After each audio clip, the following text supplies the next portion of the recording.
Oke, assalamualaikum warahmatullahi wabarakatuh. Hello everyone, welcome back to me. Kembali lagi dengan saya Arya. Oke, pada kesempatan kali ini saya akan mencoba untuk melanjutkan pembahasan saya mengenai topik sebelumnya, yaitu tentang bisnis model kanvas pastinya. Pada kesempatan kali ini saya akan mencoba untuk melanjutkan pembahasan saya mengenai tiga pokok elemen utama bisnis model kanvas selanjutnya, yaitu customer relationships, kemudian revenue streams, dan juga key resources. Jadi pada kesempatan kali ini saya mencoba untuk membahas tiga poin penting ini dalam bisnis model kanvas, ya teman-teman. Oke, yang pertama langsung saja kita masuk pada bagian customer relationships, ya. Jadi apa sih customer relationship ini, atau hubungan dengan pelanggan gitu ya. Jadi pada bagian ini di dalam bisnis model kanvas, bagian ini atau elemen ini bertujuan untuk menjelaskan hubungan apa yang ingin dibangun antara bisnis kita dengan pelanggan kita atau customer kita. Jadi hubungan yang erat ini dan berkelanjutan dengan pelanggan dapat memberikan nilai juga yang bagus untuk bisnis kita ke depannya. Jadi dalam merancang dan mengembangkan bisnis kita harus mendefinisikan gitu ya, konsep relasi dan konsep hubungan antara kita sebagai penjual dan juga customer kita yang harus kita bangun antara pelanggan dan juga bisnis kita. Jadi di sini konsep ini dirancang tentu saja berbeda dengan pelanggan baru dan juga pelanggan lama gitu ya. Kemudian pada saat ini pelanggan itu atau customer dapat dibagi menjadi tiga kelompok ya teman-teman. Yang pertama yaitu cold market, kemudian yang kedua warm market, dan yang ketiga hot market. Pada market yang masih cold, yang pertama tadi cold market, jadi pola komunikasi yang lebih bersifat membangun awareness akan keberadaan produk dan juga sebuah layanan bisnis kita gitu ya teman-teman. Kemudian setelah customer itu aware dan tertarik, maka database market yang kita buat tadi bisa dimasukkan ke dalam kategori warm market gitu ya teman-teman.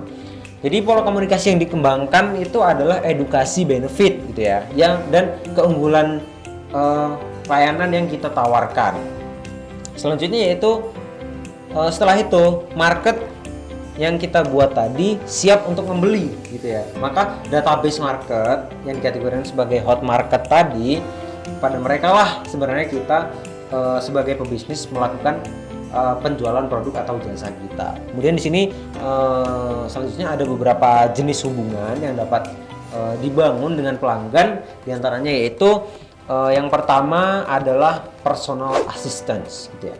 Jadi konsep personal assistance ini adalah tentang bagaimana layanan pelanggan yang tanggap dan fokus pada kebutuhan preferensi individual pelanggan gitu ya. Jadi dalam hubungan ini perusahaan itu berusaha, atau bisnis kita harus berusaha memahami secara mendalam kebutuhan pelanggan kita untuk kemudian juga memberikan solusi untuk memenuhi harapan mereka, apa yang mereka cari gitu ya. Jadi melalui pendekatan ini yang personal assistance ini, bisnis kita dapat membangun hubungan yang kuat antara pelanggan dan juga meningkatkan kepuasan mereka dan memperoleh loyalitas jangka panjang mereka pastinya nantinya. Kemudian yang kedua yaitu dedicated personal assistance gitu ya. Jadi pada konsep ini menugaskan staf khusus gitu ya, yang bertanggung jawab untuk membantu pelanggan besar atau pelanggan penting ya. Jadi di sini bisnis kita fokus pada memberikan perhatian khusus gitu ya. Fokus memberikan perhatian khusus kepada pelanggan yang memiliki nilai tinggi atau kontribusi yang besar kepada bisnis yang kita jalankan gitu ya. Dengan menunjuk staf khusus gitu ya, atau orang penting di dalam bisnis kita, itu dapat untuk memberikan pelayanan yang lebih mendalam dan juga eksklusif nanti pastinya kepada pelanggan tersebut. Jadi pada strategi ini, strategi dedicated personal assistant, itu dapat membantu membangun hubungan yang erat antara perusahaan dan juga pelanggan, penting sehingga menciptakan rasa kepercayaan, loyalitas, dan juga meningkatkan peluang kerjasama jangka panjang dengan pelanggan tersebut. Gitu. Kemudian yang ketiga yaitu self service gitu ya. Konsep self service ini sendiri di mana bisnis kita memberikan peluang kepada pelanggan untuk melayani diri sendiri melalui portal online misalkan ya, atau melalui aplikasi marketplace gitu ya. Jadi konsep ini memberikan kebebasan kepada pelanggan untuk mengakses informasi melalui ataupun melakukan transaksi, kemudian menyelesaikan masalah tanpa melibatkan interaksi langsung dengan staff atau karyawan di bisnis kita gitu ya. Jadi dengan menyediakan platform self service yang mudah digunakan dan juga responsif, juga kemudian mudah diakses kepada pelanggan, itu memungkinkan mereka untuk mendapatkan layanan atau informasi kapan saja dan di mana saja sesuai kebutuhan mereka gitu pastinya. Kemudian konsep ini memberikan fleksibilitas ya pastinya kepada pelanggan untuk menghemat waktu, kemudian usaha mereka, serta memberikan pengalaman yang lebih mandiri pastinya. Kemudian selanjutnya yang keempat yaitu automated service. Pada konsep ini kita bisa menggunakan otomatisasi atau seperti chatbot gitu ya, maksudnya chatbot untuk memberikan layanan kepada pelanggan gitu. Jadi konsep ini memanfaatkan kecerdasan buatan dan juga teknologi otomatisasi gitu ya untuk menjawab pertanyaan atau keluhan tentang produk kita, untuk memberikan bantuan kepada pelanggan dan juga menyelesaikan masalah pelanggan secara cepat dan efisien gitu ya. Kemudian dengan menggunakan chatbot ini juga bisnis kita dapat memberikan layanan 24/7 gitu ya, tanpa tergantung pada kehadiran kita di dalam hal itu gitu. Kemudian selanjutnya yaitu communities atau komunitas gitu ya. Jadi hubungan dengan pelanggan juga melibatkan konsep communities gitu ya, dimana kita sebagai pebisnis membangun komunitas komunitas pelanggan melalui forum online atau media grup sosial gitu ya. Jadi konsep ini bertujuan untuk menciptakan ruang interaktif di mana pelanggan dapat berbagi pengalaman, saling memberikan saran gitu ya, dan juga terlibat dalam diskusi seputar produk atau layanan bisnis yang kita jalankan gitu ya. Jadi dengan membangun komunitas pelanggan, perusahaan menciptakan platform kolaboratif yang memungkinkan pelanggan saling berinteraksi, bertukar ide gitu ya, dan juga memberikan masukan yang berharga. Selain itu juga kan pasti kita sebagai bisnis juga dapat menggunakan komunitas ini sebagai saluran untuk berkomunikasi secara langsung dengan pelanggan dan juga menyampaikan informasi terbaru, mengadakan survei, kemudian melibatkan mereka juga dalam pengembangan produk baru kita. Kemudian selanjutnya yaitu co-creation yang terakhir. Di sini bisnis kita juga dapat mengajak pelanggan untuk terlibat dalam proses inovasi produk atau layanan yang kita berikan. Jadi konsep ini itu mengakui bahwa pelanggan memiliki pengetahuan, kemudian pengalaman dan wawasan yang berharga yang dapat berkontribusi untuk pengembangan produk atau layanan kita yang lebih baik lagi ke depannya gitu. Jadi dengan melibatkan pelanggan dalam proses co-creation ini, bisnis kita membuka kesempatan untuk mendengarkan dan memahami kebutuhan serta keinginan pelanggan secara lebih mendalam lagi. Jadi pelanggan di sini dapat memberikan masukan, ide, kemudian feedback atau umpan balik yang berharga gitu ya pastinya, yang kemudian dapat kita gunakan untuk meningkatkan kualitas, fitur layanan, kemudian pengalaman produk atau layanan yang kita tawarkan gitu. Jadi di sini pemilihan jenis hubungan itu harus disesuaikan dengan segmen pelanggan atau proposisi nilai dan juga saluran distribusi yang sebelumnya sudah kita tentukan dan juga kita gunakan dalam sebuah bisnis kita gitu ya. Jadi hubungan yang tepat, sasaran. Jadi itu bisa dapat membantu meningkatkan loyalitas pelanggan dan juga meningkatkan pendapatan di dalam bisnis kita. Kemudian selanjutnya, blok selanjutnya di dalam bisnis model canvas yaitu revenue streams atau sumber pendapatan. Jadi pada blok kelima ini, sumber pendapatan itu adalah blok di mana yang menjelaskan tentang bagaimana perusahaan kita atau bisnis kita mendapatkan pendapatan dari bisnis yang kita jalankan itu gitu ya. Kemudian di sini revenue streams itu merupakan bagian blok yang dianggap vital gitu ya di sebuah bisnis kita. Jadi kita harus selalu memikirkan nilai tambah yang akan kita berikan kepada pelanggan agar bisa menghasilkan lebih banyak pendapatan dalam bisnis kita. Kemudian di sini ada dua kategori pendapatan di dalam bisnis gitu ya. Yang pertama yaitu pembayaran yang dibayar langsung atau pembayaran yang dibayar oleh pelanggan sekali saja. Dan yang kedua itu adalah pembayaran berulang atas dari produk layanan atau pemeliharaan dukungan atau peterman dari bisnis kita. Kemudian contohnya di prodi sastra Inggris kita itu ditemukan ada mahasiswa yang meningkatkan pendapatannya itu dengan memperbanyak varian layanan. Jadi mahasiswa ini membuka jasa layanan fotografi sekaligus membuka layanan video shooting, video maker sekaligus pembuatan short movie. Nah, jadi secara umum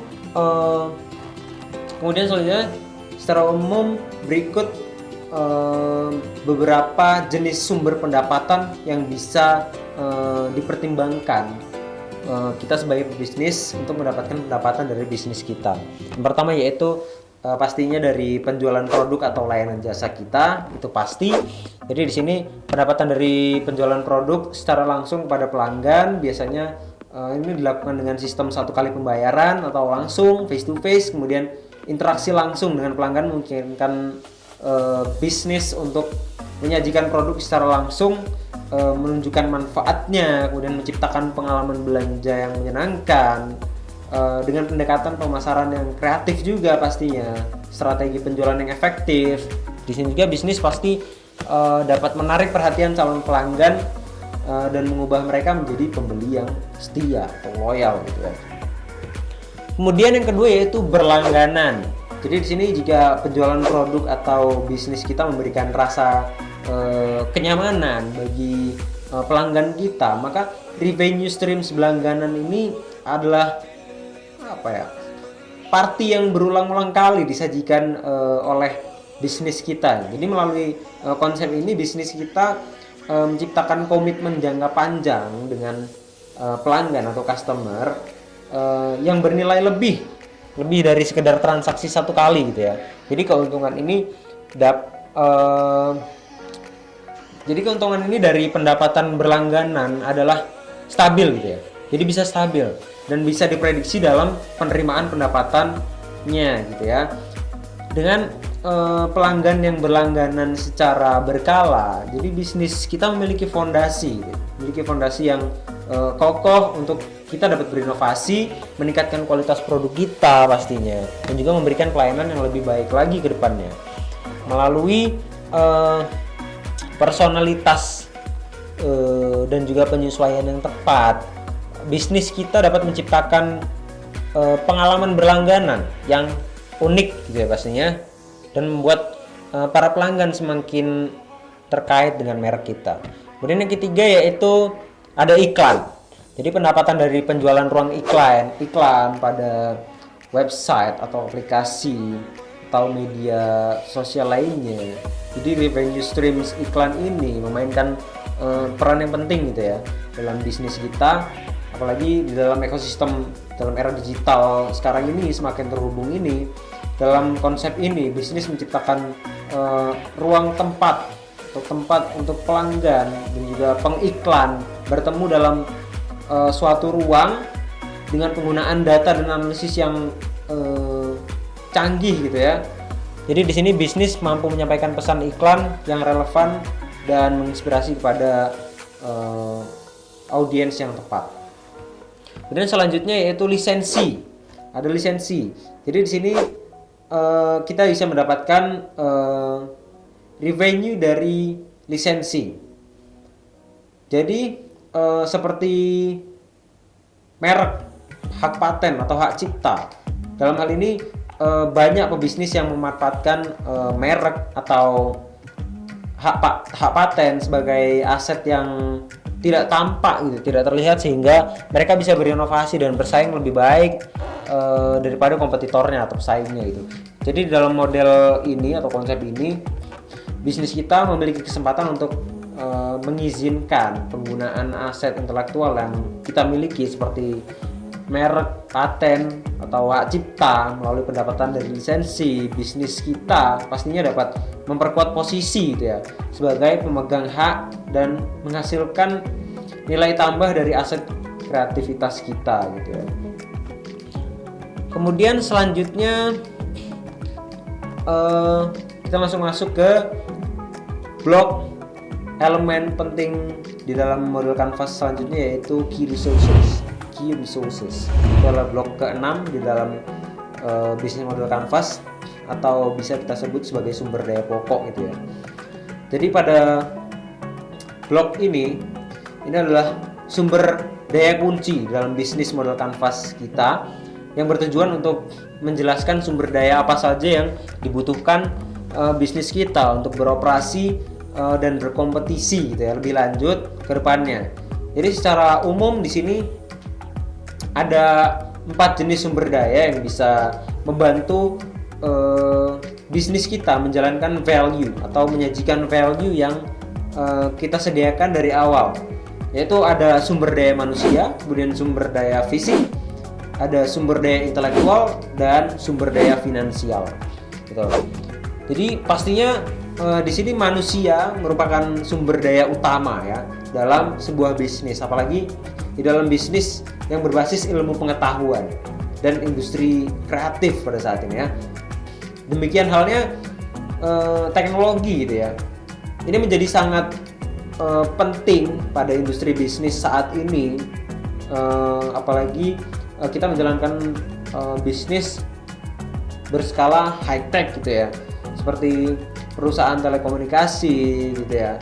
Jadi sementara itu sumber daya intelektual itu yang biasa dikenal sebagai industri dalam bisnis seperti merek, paten, copyright, kemudian kerjasama, serta database juga bisa menjadi key resources untuk bisnis kita. Kemudian di sini ada tadi 4 hal penting yang harus kita pertimbangkan sebagai sumber daya kunci atau key resources dalam bisnis kita. Yang pertama yaitu manusia. Jadi di sini sumber daya kunci dalam bisnis kita pastinya melibatkan manusia sebagai aset penting, aset utama dalam menjalankan bisnis kita. Jadi di sini kita sebagai manusia memainkan peranan yang sangat penting, sehingga dianggap sebagai penentu kemajuan atau justru malah menjadi penghambat untuk bisnis kita. Contohnya itu ada tenaga ahli atau tenaga spesialis tertentu untuk menjalankan suatu proyek dalam perusahaan kita atau bisnis kita. Jadi mereka itu adalah individu, seorang yang memiliki pengetahuan mendalam, kemudian keterampilan khusus, dan juga pengalaman yang diperlukan dalam bidang tertentu ataupun di dalam scope bisnis kita. Jadi mereka dibutuhkan untuk berkontribusi, memberikan atau menciptakan kualitas produk yang lebih baik lagi, kemudian layanan yang lebih unggul, dan juga mengatasi tantangan yang kompleks. Kemudian selanjutnya yaitu fisik. Yang kedua, fisik. Jadi di sini sumber daya fisik itu meliputi banyak sekali ya, beragam aset ya, yang menjadi landasan operasional bisnis kita. Yang pertama yaitu mungkin seperti gedung dan fasilitas merupakan sumber daya yang penting gitu ya, yang memberikan ruang dan tempat bagi kegiatan bisnis kita. Jadi di sini gedung yang sesuai dengan kebutuhan bisnis kita ataupun tempat dan fasilitasnya mendukung untuk operasional bisnis kita, itu juga merupakan faktor penting ya untuk menjalankan operasi atau operasional bisnis kita agar lebih efisien lagi. Kemudian peralatan produksi itu juga merupakan sumber daya fisik kunci. Jadi peralatan ini mencakup mesin contohnya, ataupun perangkat dan juga alat yang digunakan dalam proses produksi, atau penyediaan produk atau layanan. Jadi kemampuan dan juga kecanggihan dan efisiensi dari peralatan produk yang kita gunakan itu dapat berdampak langsung pada produktivitas dan juga kualitas hasil produksi perusahaan kita. Kemudian selanjutnya yaitu intelektual, gitu ya. Sumber daya utama intelektual itu mencakup seperti kekayaan atau kepemilikan imaterial seperti merek dagang, hak cipta, paten yang kita miliki dalam bisnis kita. Jadi merek yang kuat ini itu pasti dilindungi, hak cipta atas karya kreatif gitu kan, dan paten pastinya kan atas inovasi teknologi itu juga pasti memberikan perlindungan hukum dan keunggulan yang kompetitif yang dapat menjadi pembeda antara bisnis kita dan juga pesaing bisnis yang lainnya di luar. Dan yang selanjutnya yaitu keuangan. Jadi di sini sumber daya kunci selanjutnya dalam bisnis kita juga mencakup aspek keuangan pastinya. Jadi keuangan di sini juga sangat penting dalam hal ini. Jadi modal awal dan juga pendanaan yang cukup merupakan sumber daya keuangan yang menjadi landasan untuk bisnis kita dalam memulai dan mengembangkan strategi bisnis kita. Jadi modal awal yang cukup itu pasti akan memberikan kestabilan finansial dan juga memungkinkan bisnis kita untuk melakukan investasi yang diperlukan untuk pertumbuhan bisnis kita ke depannya gitu. Selanjutnya, aliran kas yang lancar juga merupakan sumber daya keuangan yang sangat penting untuk menjalankan operasional usaha atau bisnis kita juga pastinya. Jadi di sini memiliki arus kas yang sehat, yang lancar itu juga memungkinkan perusahaan atau bisnis kita itu dapat memenuhi kewajiban atau tanggungan keuangan seperti membayar gaji karyawan, membeli persediaan ataupun membiayai kegiatan operasional sehari-hari, produksi seperti itu. Jadi di sini setiap sumber daya kunci yang sudah kita tetapkan dalam bisnis kita perlu kita pertimbangkan secara spesifik dan komprehensif lagi pastinya. Jadi yang pertama penting untuk menjelaskan secara spesifik apa itu sumber daya tersebut dan mengapa sumber daya tersebut penting bagi bisnis kita. Misalnya sumber daya fisik seperti gedung ataupun tempat fasilitas untuk menjalankan bisnis kita, kemudian peralatan produksi dan juga infrastruktur itu juga merupakan aset penting yang mendukung operasional perusahaan. Kemudian sumber daya intelektual seperti merek, basis data pelanggan, kemudian pengetahuan khusus juga memiliki nilai strategis dalam membedakan perusahaan atau bisnis kita dan juga untuk memenuhi kebutuhan pelanggan gitu ya. Kemudian sementara itu sumber daya manusia yang terdiri dari tenaga ahli mungkin, kemudian tim penjual, staf pendukung lainnya, staf administrasi atau staf lainnya itu juga merupakan sumber daya yang penting dan berharga gitu dalam menciptakan nilai tambah dan menjaga kelancaran operasional di dalam bisnis kita. Oke, mungkin itu saja kurang lebih penjelasan saya mengenai 3 hal komponen elemen lainnya dalam bisnis model Canvas, yaitu tadi tentang customer relationships, kemudian revenue streams, dan juga yang terakhirnya tadi tentang key resources gitu ya. Mungkin itu tadi penjelasan tentang pokok-pokok dari elemen tersebut. Kurang lebihnya terima kasih. Wassalamualaikum warahmatullahi wabarakatuh.